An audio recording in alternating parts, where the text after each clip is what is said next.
And this video is part 3 of how do we have an oblique strategy. So as an example, and I don't have the answer, I have an opinion, I don't have the answer. And my view is that as they start creating disruption in our societies, the more we expose them and we expose their tactics, the harder it is for them to operate. They only operate in the dark.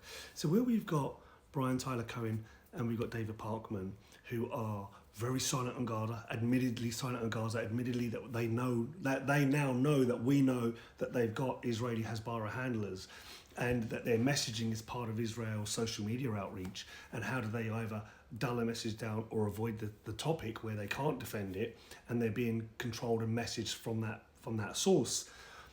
What we can now say is, if you're now using the left to monetize yourself and using messaging when it comes to anti-racism, equality, equity, justice, you can't be silent when Anna's being attacked. If you know it's the Israelis that are attacking Anna and Anna's husband, or Zionists that are attacking Anna's husband, or attacking Dr. Rehman, and pick 1,000 people, Kneecap, Pink Floyd, pick someone that they've been attacking, George Galloway. These two, we can now start asking these two, because they've pretended they've been on our side, be vocal about the opposition to what's happening. And what happens is that creates disruption in their own world. So that's just one example of an oblique attack. We don't need to always attack full frontal. We can solve our problem. These two shills have been hiding in plain sight, pretending that they're progressives and left wing, except for when it comes to Palestine or when it comes to Israel's atrocities. However, now we know that the Israeli supporters are targeting people in the West.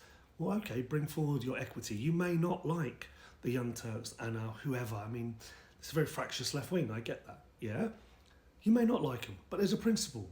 And the principle is you don't target someone's family. And if you do, everyone rallies around and supports. So these two shills, now, they go over, you ask them, guys, what are you doing? And you can go onto their social media and start trolling them.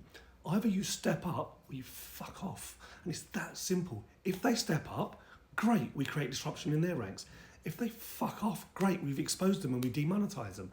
So it's really simple tactics. And it's just one of the many oblique attacks that we can do in alignment to what they're trying to do to us.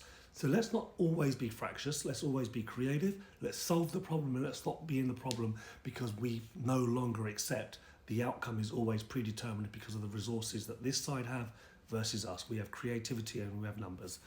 Go after it.